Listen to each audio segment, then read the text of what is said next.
Let's now start our off-road riding part. This time I'm here with the 2-liter TDI, 190 horsepower and all-wheel drive, the top variant.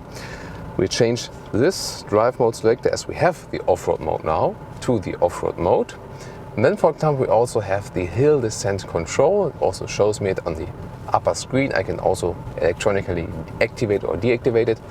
At the moment it's activated. And the DSG can also be put in the manual mode, putting the shifting lever to the right side, and then I'm in the first gear. So first obstacle is going uphill, and that is about 30 degrees approximately, going steep up, and it's really hard to see where are we actually at, but I can also use the camera system then, and with this camera system I have this fake drone view from above. I can see it, as I've shown you earlier, that I don't hit any of the side poles here. And then, as we don't have loose ground, I can also go up rather slowly. That's perfect. You see, I can also roll back, and still the four-wheel drive manages this because there's a lot of grip here on this metal obstacle. Wow, it's really steep. I can see the sky, and you see it's no problem to hold tight. Of course, if there's loose ground, you have to see that you don't stop that much then.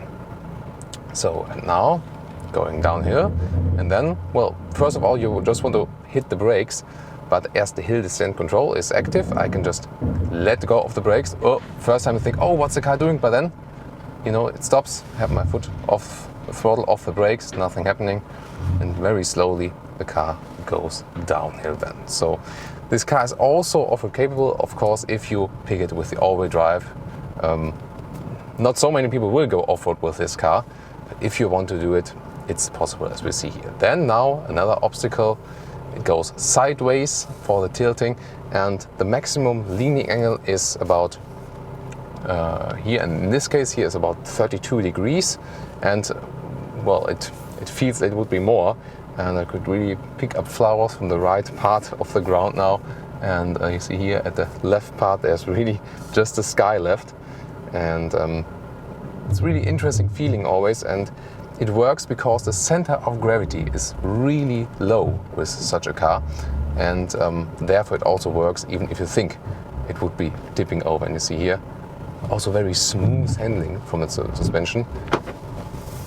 So just connect the hill descent. Yes, my trainer is helping me here. So hill descent control, because you maybe heard the hill descent control was active when we was going down the hills, therefore we deactivated it now. Now again, lifting some foot off, or some tires off the ground. You see here there's a kind of the turning point where the car is flipping over.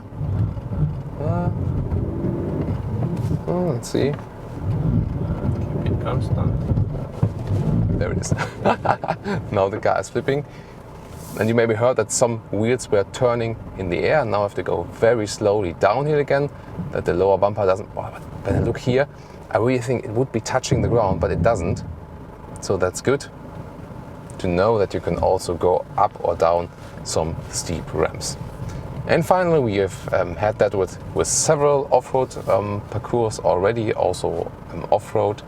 For example, when you've really transfers in the air. Now the left part is lifting up, the right part is on the ground.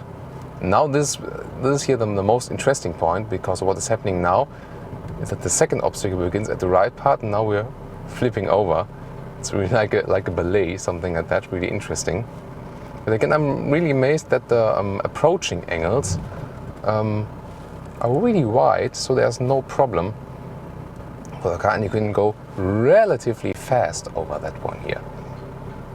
So if you're not using it as a city SUV, but also for your off-road adventures, go for the all-wheel drive, and then you can also do stuff like this here.